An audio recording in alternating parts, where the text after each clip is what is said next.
मैं डॉक्टर चंदनमल शर्मा आज आपको बीए पाठ प्रथम के प्रथम पेपर भौतिक भूगोल में पृथ्वी की आंतरिक संरचना के बारे में बताने जा रहा हूं।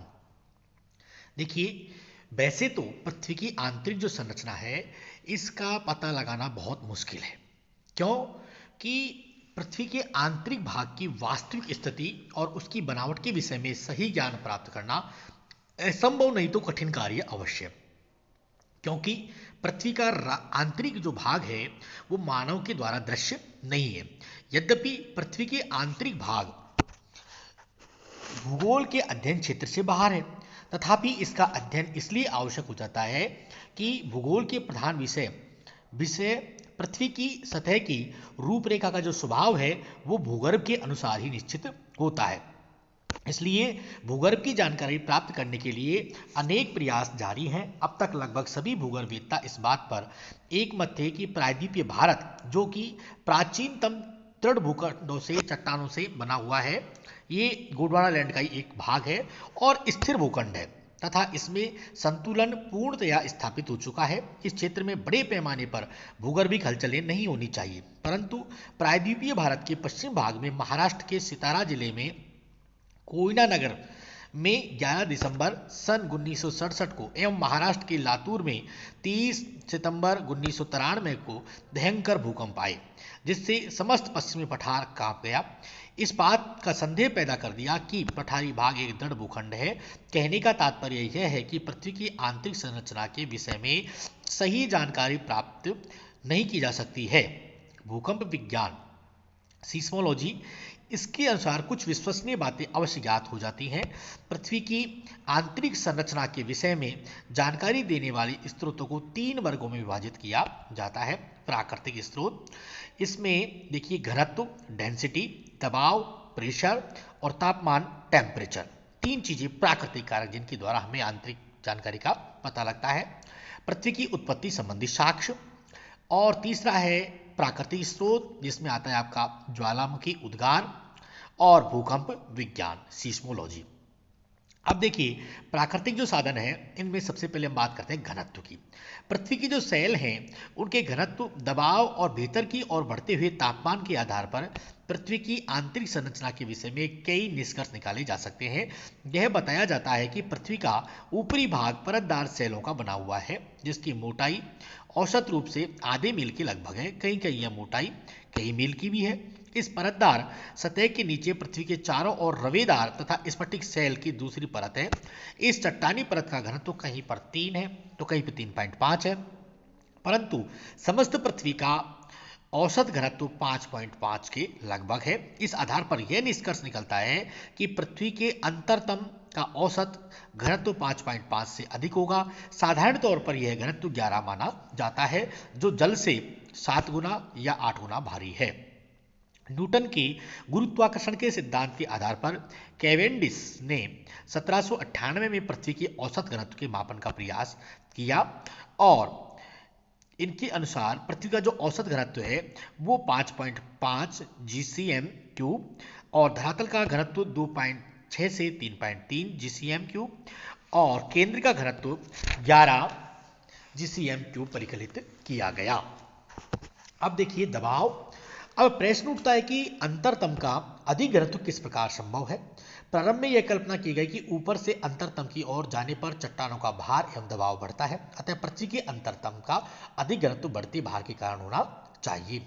आधुनिक प्रयोगों के द्वारा यह प्रमाणित किया गया कि प्रत्येक सेल में एक ऐसी सीमा होती है जिसके आगे उसका घनत्व अधिक नहीं हो सकता है, उसका दबाव चाहे कितना ही अधिक क्यों न कर दिया जाए। इस आधार पर यह कहा जा सकता है कि पृथ्वी के अंतरतम का घनत्व अधिक दबाव के कारण नहीं है, तो वह कोर स्वयं धातु का बना हुआ है, जिससे पदार्थ स्वयं अधिक घनत्व वाले एवं भारी है।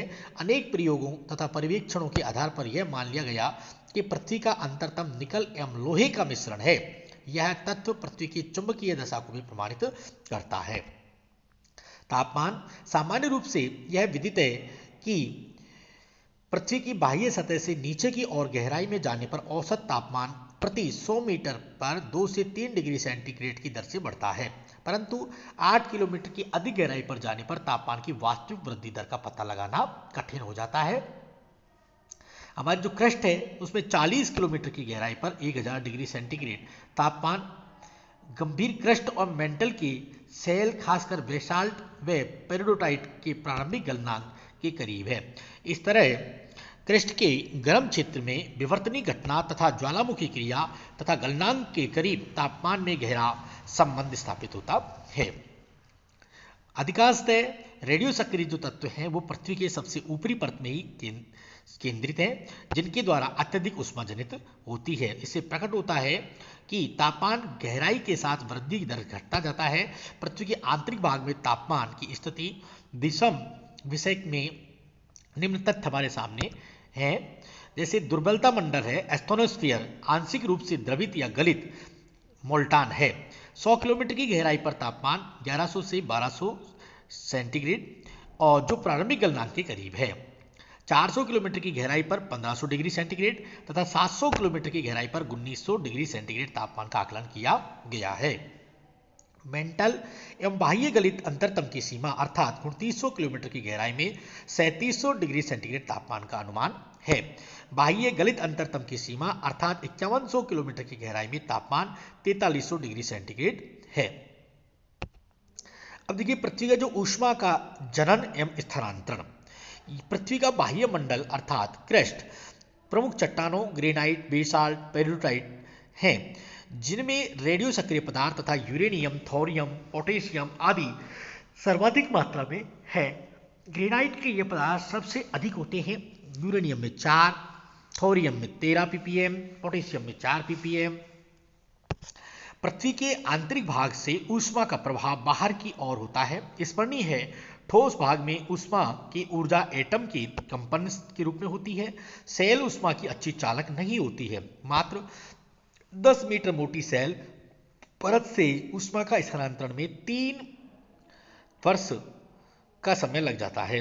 इस प्रकार 100 मीटर मोटी लावा प्रभाव में शीतल होने में 300 वर्ष लगते हैं। 400 मीटर मोटी सेल कोशिका के निचले भाग से ऊपरी भाग में ऊष्मा का प्रभाव के लिए 5 बिलियन वर्ष लगेंगे। यदि पृथ्वी का शीतलन केवल संचालन विधि से होता है तो 400 किलोमीटर की गहराई में ऊष्मा आज तक सतह पर नहीं पहुंच पाई होती। पृथ्वी की सतह पर 2 स्रोतों से ऊष्मा पहुंचती है, पृथ्वी के आंतरिक भाग से तथा सूर्य से।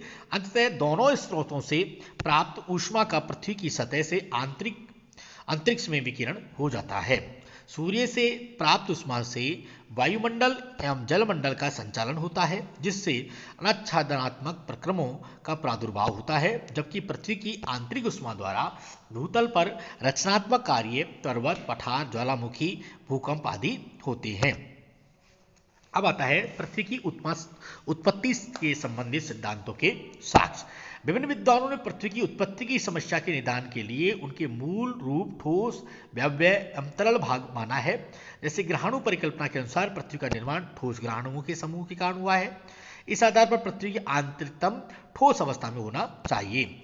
ज्वारीय परिकल्पना के अनुसार यदि पृथ्वी का निर्माण सूर्य से निस्तृत ज्वारीय पदार्थ से हुआ है तो पृथ्वी का अंतरतम तरल अवस्था में होना चाहिए। और लाप्लास मोदे भी इस वायव्य निहारिका परिकल्पना के प्रतिपादन पृथ्वी की अंतरतम को तरल मानते हैं। यदि यह तथ्य मान लिया जाए कि तो अनेक कठिनाइयों की स्थिति हो जाती है। निहारिका परिकल्पना के अनुसार पृथ्वी की उत्पत्ति गैस से बनी हुई मानी जाती है। प्राकृतिक साधन। प्राकृतिक साधनों में देखिए ज्वालामुखी और भूकंप। ज्वालामुखी पृथ्वी की गहराई में कम से कम एक ऐसी परत होती है जो कि सदैव तरल अवस्था में होती है, उसी को मैग्मा भंडार कहते हैं, और आंतरिक भाग से अत्यधिक दबाव एवं चट्टानों के पिघली हुई अवस्था में नहीं रहने देता है। इस प्रकार आंतरिक भाग ठोस होगा न तरल। हाँ, यह संभव होगा कि पृथ्वी के ऊपरी भाग का दरार आदि पड़ने से चट्टानों का दबाव कम हो जाता है, जिससे चट्टानों के गलनांक बिंदु गिर जाता है, जिस कारण चट्टान वहां पर अधिक ताप के कारण पिघलकर ज्वालामुखी के रूप में प्रकट होती है। इस तरह ज्वालामुखी उद्गार से भी पृथ्वी के अंतःकरण की बनावट के विषय में कोई निश्चित तथ्य नहीं निकाल पाते हैं। भूकंप विज्ञान के साक्ष्य। भूकंप विज्ञान वह विज्ञान है जिसमें भूकंपीय लहरों सीस्मोग्राफी यंत्र द्वारा आकलन करके अध्ययन किया जाता है।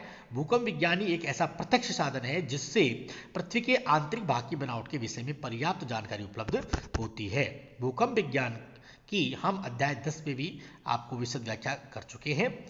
जिस जगह से भूकंप का कंपन प्रारंभ होता है उसे हम भूकंप मूल कहते हैं, तथा जहां भूकंप की लहरें का अनुभव सबसे पहले किया जाता है उसे भूकंप का केंद्र कहते हैं, एपिसेंटर कहते हैं। तो देखो, जहां पर जिस जगह पर भूकंप का कंपन प्रारंभ होगा उसे भूकंप मूल या फोकस, और जहां सबसे पहले कंपनों का जो अनुभव किया जाएगा उसे भूकंप केंद्र या एपिसेंटर कहते हैं। अब जो भूकंप की लहरें हैं इनको हम 3 भागों में बांट के अध्ययन करते हैं। प्राथमिक या अनुदैर्घ्य लहर, प्राइमरी या लॉन्गिट्यूशनल। प्राथमिक अथवा अनुदैर्घ्य ये तरंगे ध्वनि की तरंग के समान होती है तथा इनके कण की गति लहर की रेखा की सीधी होती है और यह सबसे अधिक वेगवान लहर होती है तथा ठोस भाग में अत्यधिक गति से प्रभावित होती है। नंबर 2, आडी या गौण लहर या सेकेंडरी लहर, इनको एस लहर बोलते हैं, प्राइमरी को पी बोलते हैं। ये द्वितीयक अथवा गौण लहरें जल तरंग अथवा प्रकाश तरंग के समान होती हैं, जिसमें कणों की गति लहर की दिशा में समकोण पर होती है। इसी कारण इसे आड़ी लहर या इन्हें एस लहर भी कहते हैं, जो कि तरल भाग में प्राय लुप्त हो जाती हैं और अत्यधिक गहराई तक प्रविष्ट होती है। नंबर 3 है धरातलीय लहरें। धरातलीय लहरें प्राय पृथ्वी के ऊपरी भाग को ही प्रभावित करती हैं। ये अत्यधिक प्रभावशाली लहरें होती हैं। इन लहरों को सबसे अधिक लंबा मार्ग तय करना पड़ता है तथा यद्यपि इनकी गति सबसे कम होती है तथापि ये सबसे अधिक प्रचंड होती है। तो इस प्रकार से हम लहरों को पी, एस और एल 3 भागों में बांट के अध्ययन करते हैं। अब देखिए, कुछ इनको पृथ्वी के अंदर ऊपरी परत एवं चट्टानी परत के नीचे भी विभिन्न परतें पाई जाती हैं जिनके घनत्व में अंतर पाया जाता है। जैसे ऊपरी परत, इसको जेफरीज ने क्रोएशिया की कुल्पा घाटी में 1906 में भूकंप के आधार पर पी और एस के अलावा एक ऐसी लहर युग का पता लगाया जिसकी गति लहरों से कम थी। इसे पीजी लहर, इसकी गति 5.4 किलोमीटर तथा एसजी 3.3 किलोमीटर प्रति सेकंड की गति से पृथ्वी के ऊपर धरातल पर यात्रा करती है। ये पृथ्वी की ऊपरी भाग ग्रेनाइट नामक चट्टान की बनी होती है। फिर मध्यवर्ती परतें, कोनार्ड ने टायर ने 1932 में भूकंप के धक्के के आधार पर भूकंपीय लहरों की तृतीय युग्म का पता लगाया। इसकी गति पीजी और एसजी तथा पी और एस इनके बीच की होती है तथा इनकी नामांकन पी स्टार एस स्टार किया तथा इनमें पी स्टार लहरें 6 से 7 किलोमीटर प्रति सेकंड एवं एस स्टार 3 से 4 किलोमीटर प्रति सेकंड की गति से पृथ्वी के मध्यवर्ती भाग में प्रवाहित होती हैं। इन लहरों, निष्कर्ष रूप में कहेंगे कि पृथ्वी के यह मध्यवर्ती परत जिनका घनत्व 3 है, इस परत की वास्तविक चट्टान के विषय में मतभेद है। डॉली एवं जेफरीन ने मध्यवर्ती परत बेसाल्ट की है, जबकि वेगनर एवं होम्स ने इसे एम्फीबोलाइट की बताते हैं। परंतु अधिकांश विद्वानों का अनुमान है कि यह बेसाल्ट की बनी हुई होती है और इनकी मोटाई 20 से 30 किलोमीटर बताई जाती है। निचली परत पी तथा एस लहरें सबसे अधिक गहराई में प्रवेश करती हैं। इसमें पी लहर 7.8 किलोमीटर तथा एस लहर 4.5 किलोमीटर प्रति सेकंड की चाल से पृथ्वी के आंतरिक भाग में प्रवाहित होती हैं। इसके आधार पर पृथ्वी में एक ऐसी निचली परत का आभास होता है, संभवतः यह अधिक घनत्व वाली चट्टानों की बनी होती है। इसका निर्माण डूनाइट तथा पेरिडोटाइट से हुआ है। धरातल पर इसकी गहराई 3900 किलोमीटर बताई जाती है। Thank you.